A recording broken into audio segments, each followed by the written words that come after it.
स्वागत है दोस्तों एक्सीलेंट क्लासेस में। आज हम 12 जनवरी 2021 के आरआरबी एनटीपीसी परीक्षा के क्वेश्चन डिस्कस करेंगे।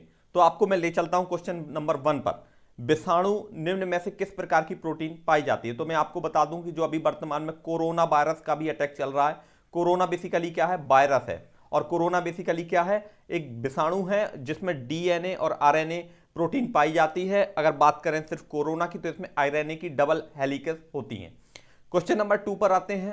प्रेस ट्रस्ट ऑफ इंडिया का नया अध्यक्ष किसे नियुक्त किया गया है? एक क्वेश्चन आज के आरआरबी एनटीपीसी के क्वेश्चन में पूछा गया है और इनका नाम है अवीक सरकार। अवीक सरकार को यहां पर नियुक्त किया गया है प्रेस ट्रस्ट ऑफ इंडिया का न्यू प्रेसिडेंट। आते हैं क्वेश्चन नंबर 3 पर, जो कि आज आरआरबी एनटीपीसी परीक्षा में पूछा गया है। ये क्वेश्चन हमें सारे के सारे क्वेश्चन स्टूडेंट्स से मिले हैं, तो सारे क्वेश्चन सही हैं। यहां पर भारत के नियंत्रक एवं महालेखा परीक्षक, जिसको बोलते हैं competitor and auditor general CAG, की नियुक्ति संविधान के किस अनुच्छेद के तहत की जाती है? तो मैं आपको बता दूं आर्टिकल नंबर 148, जैसा कि यहां पर दिखाया गया है। आर्टिकल 148 यहां पर राइट आंसर है। क्वेश्चन नंबर 4 पर चलते हैं।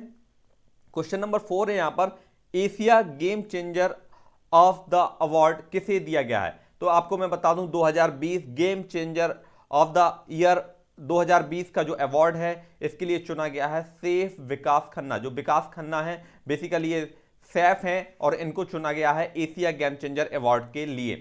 क्वेश्चन नंबर 5 पर चलते हैं। द्रवों में आवेश का प्रभाव होता है।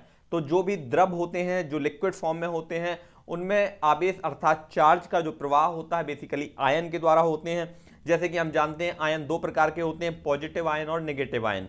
तो इस प्रकार से द्रवों को जब इलेक्ट्रिसिटी दी जाती है तो वो दो प्रकार में विभक्त हो जाते हैं, पॉजिटिव और नेगेटिव आयन में कन्वर्ट होकर वो अपनी इलेक्ट्रिसिटी ट्रांसमिट करते हैं।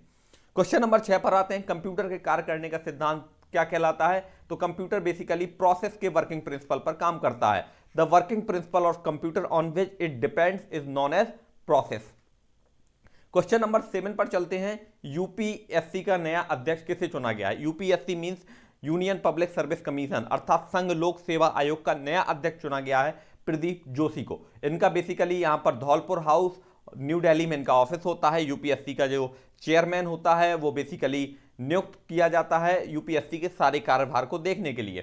क्वेश्चन नंबर 8 पर आते हैं। प्राकृतिक रूप से फलों के पकाने के लिए कौन सी गैस का प्रयोग किया जाता है? तो मैं आपको बता दूं गैसों को पकाने के लिए यहां पर एथाइलिन गैस का प्रयोग किया जाता है। एथाइलिन गैस बेसिकली यूज होती है फलों को पकाने में, जैसे कि पपीता, अमरूद, केला इत्यादि को पकाने के लिए यहां पर एथाइलिन गैस का प्रयोग किया जाता है।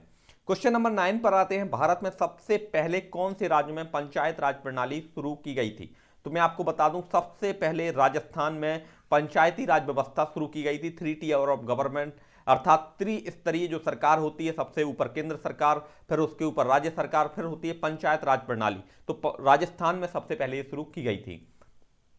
क्वेश्चन नंबर 10 पर आते हैं। भारत में लॉ लीगा के ब्रांड एम्बेसडर कौन है? जो कि आज पूछा गया है रेलवे एनटीपीसी परीक्षा में, और मैं आपको बता दूं इसका राइट आंसर है भारत के जाने माने क्रिकेटर जिनका नाम है रोहित शर्मा। एएमआई के वर्तमान कैप्टन भी हैं और यहां पर मुंबई इंडियंस की तरफ से इन्होंने बेहतरीन प्रदर्शन करके एमआई अर्थात मुंबई इंडियंस को आईपीएल में विनर भी बनाया है। क्वेश्चन नंबर 11 पर चलते हैं दोस्तों। प्रकाश वर्ष किसकी इकाई है? तो मैं आपको बता दूं कि प्रकाश की एक तरंग एक साल में, इन 1 ईयर, एक ईयर में जितनी दूरी ट्रेवल करती है वो कहलाती है लाइट ईयर डिस्टेंस। आप कैसे निकालेंगे? जैसे कि हमें पता है एक सेकेंड में आपकी प्रकाश की किरण 10 to the power 8, 3 into 10 to the power 8 metre चलती है। अब इसको 365 से गुणा करेंगे और 160 यहां पर 365 गुणा 60 गुणा 60 इंटू 24, इस तरीके से जो आपका कैलकुलेशन करके आएगा वो दूरी होगी आपकी लाइट ईयर। क्वेश्चन नंबर 12 पर चलते हैं। एक माध्यम से जब दूसरे माध्यम में प्रवेश करते समय प्रकाश की किरण के मुड़ने को क्या कहते हैं? तो आइए मैं आपको समझाता हूं। सपोज दैट यहां पर आपके एयर है और इधर है वाटर। तो जब भी आपकी प्रकाश की किरण सघन माध्यम से विरल माध्यम में या विरल माध्यम से सघन माध्यम में, जैसे एयर से, एयर कैसा है? विरल माध्यम। तो जब एयर से वाटर में जाएगी तो अभिलंब की ओर थोड़ा सा मुड़ जाएगी। This process is known as प्रकाश का अपवर्तन। प्रकाश का अपवर्तन अर्थात डिफ्रैक्शन ऑफ लाइट। इसमें प्रकाश की किरण जब एक माध्यम से दूसरे माध्यम में प्रवेश करती है तो अभिलंब की ओर या तो मुड़ जाती है या उससे दूर चली जाती है, डिपेंड करता है माध्यम किस प्रकार से परिवर्तित हो रहा है। क्वेश्चन नंबर 13 पर आते हैं। भारत ने किस देश के साथ मिलकर वर्ष 2025 तक शुक्र मिशन लॉन्च करने की घोषणा की है? तो मैं आपको बता दूं कि फ्रांस और इसरो जो कि हमारे भारत की स्पेस रिसर्च ऑर्गेनाइजेशन है, इसने फ्रांस के साथ मिलकर 2025 तक शुक्र मिशन लॉन्च करने की घोषणा की है। इसरो के वर्तमान चेयरमैन है के सिवान।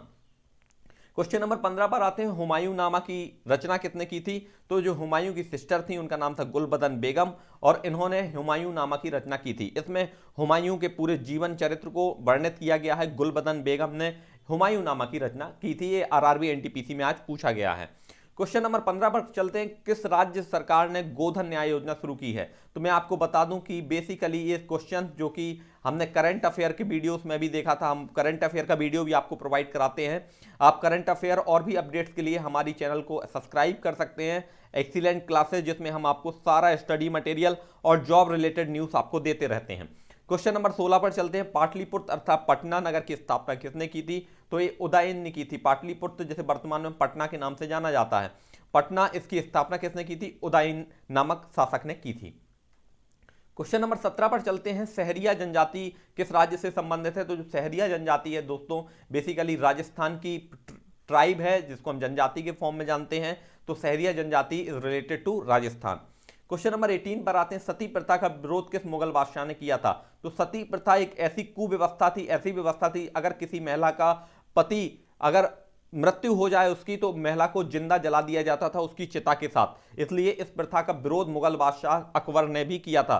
सती प्रथा का विरोध अकबर ने सबसे पहला ऐसा मुगल बादशाह था जिसने इसका विरोध किया था। क्वेश्चन नंबर 19 पर चलते हैं, संविधान सभा की प्रारूप समिति के अध्यक्ष कौन थे? तो ये क्वेश्चन देखिए बहुत ही आसान है। मैं आपसे बार बार कहता हूं कि कुछ क्वेश्चन इतने आसान हैं, अगर आप एंड तक पहुंच जाएंगे तो सारे के सारे क्वेश्चन आप करके आएंगे। इसलिए मैं आपसे कहूंगा, अगर कोई क्वेश्चन ना आए तो समय व्यतीत मत कीजिएगा, सारे क्वेश्चन आपको करने हैं, सारे क्वेश्चन तक पहुंचना है। प्रकाश के वेग को सर्वप्रथम किसने नापा था? तो रोमर नामक साइंटिस्ट ने सबसे पहले प्रकाश की वेलोसिटी को मेजर किया था। क्वेश्चन नंबर 21 पर चलते हैं, विश्व एड्स दिवस कब मनाया जाता है? तो आपको मैं बता दूं, विश्व एड्स दिवस मनाया जाता है 1 दिसंबर महीने के पहली तारीख को।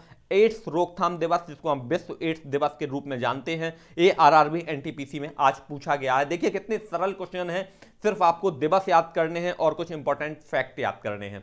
दार्जिलिंग पर्वतीय नगर किस राज्य में स्थित है? तो दार्जिलिंग बहुत ही फेमस नगर है पश्चिम बंगाल का, जो कि ममता बनर्जी यहाँ की मुख्यमंत्री हैं।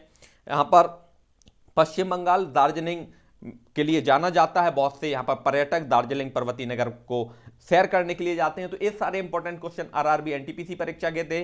उम्मीद करता हूं आपका वीडियो आपको पसंद आया होगा। तो इस वीडियो में इतने ही इंपॉर्टेंट क्वेश्चन हैं, और भी क्वेश्चंस आपको मिल जाएंगे। इसके लिए आपको हमारी चैनल सब्सक्राइब करना है, और नेक्स्ट वीडियो में मैं आपको day by day NTPC question देता रहूंगा। तो इस प्रकार से आप सभी का बहुत बहुत धन्यवाद। कृपया करके एक लाइक जरूर करें इस वीडियो को, अगर आपको पसंद आया हो तो please 1 like. Thank you for watching, have a awesome day, thank you.